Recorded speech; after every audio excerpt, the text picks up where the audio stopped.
Hi, I'm Hannah, and this is the wonderful world of teaching. Today, I'm sharing about how to make the most of your teacher credential program, how to stand out during student teaching without overdoing it.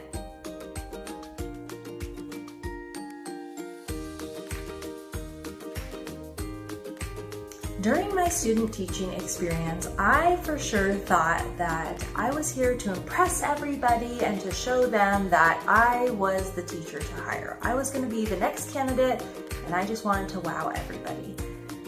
Oh, I was so wrong. So wrong.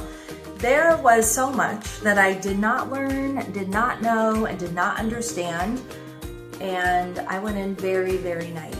I shared in a previous video how overwhelmed I was and just stressed my first student teaching experience because I thought that I was going to be like amazing and great at it, and I didn't do very well that first time. I struggled a lot with my mentor teacher. I feel like our personalities probably weren't the best fit as I was trying to find my own teaching style. Hers was a lot different.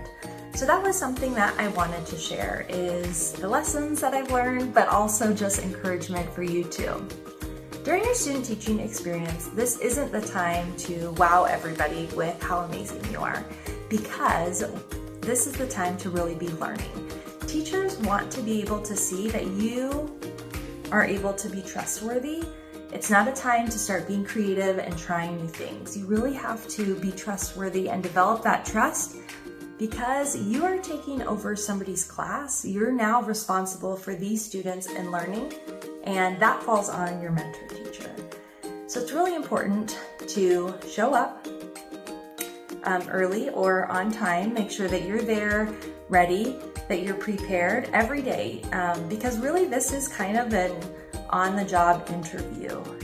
You need to show how professional you can be, even if you're still learning and making mistakes. That's expected. You're not a credentialed teacher yet, so it's okay to make mistakes.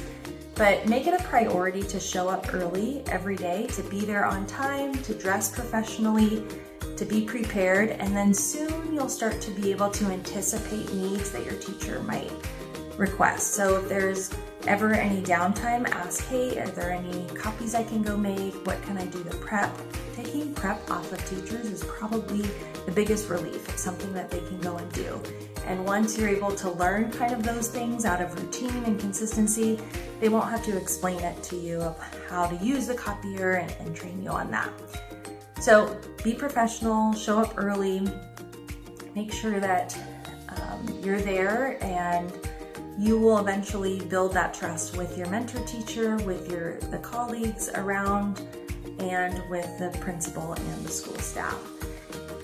It's not, as I shared, it's not a time to wow everybody with everything. It's really just about being consistent and recognizing the things to try. You observe your mentor teacher doing something and then try it out. And then I think as it gets towards the end of your student teaching experience, when you're taking over the class full time, work with your mentor teacher and ask if there's some things that you could try.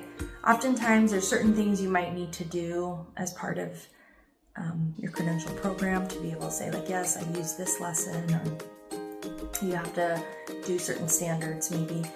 So just make sure to work with your mentor teacher, because you don't want to be doing too much different just because you want to try it out. You want to stay really consistent and maybe just tweak a little bit, because you're also working with that class. And if something doesn't go through and doesn't work out, of course there'll be grace, but you don't want to make a huge problem or issue or cause any oh, well, we didn't finish learning this lesson, or you can't control the class. So when you do take over your student teaching, try to stay as consistent as you can with your mentor teacher. Learn from them, even if it's not the teaching style that you want to use. Just try to model and do exactly what you need to, because that's still going to pay off in the long run. You're going to learn. You're going to learn something. You're going to learn something from that experience to be able to take later. There might be a lot that you're like, I'm not going to use that in the future, and that's okay too. But it's really important to keep consistency with the class, especially classroom management. You don't want to do too many things. You don't want to bring in new props. This isn't the time to, change everything and again, show how amazing you are, because you are amazing, and you're a passionate candidate right now and future teacher.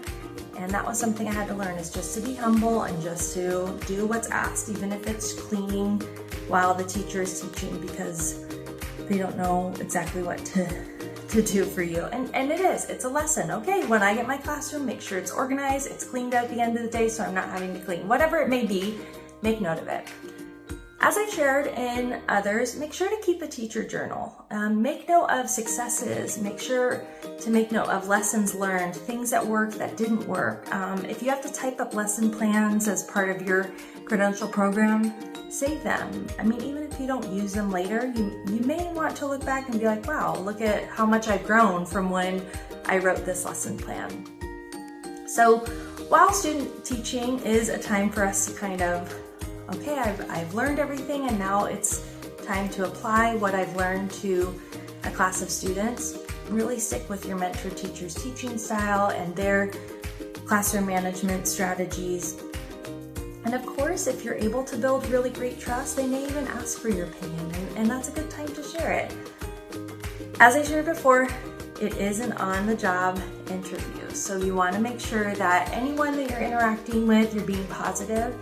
Keep out of the negative talk about students or families. Of course, listen, and you don't have to be like, oh, I'm not going to participate, but it's really important to not engage in that, because you never know who's listening in that. And just because people are participating in it doesn't mean that they like talking about that. So that's another thing to just be very mindful of, is when you're in the break room or just chatting with families, try not to engage in any of that talk about negatively about students or about families, because that can kind of make you look like you're not as interested in this job, and it's not professional. So if you're student teaching right now, share below what grade levels you are teaching or have taught. I'd love to encourage you. I'd love to hear if you've already got some great ideas of what you want your classroom to be like. You can like, subscribe, and share this video with anyone else that's in a similar situation. And I want to just be able to cheer you on. So with that, I'll see you at the next one.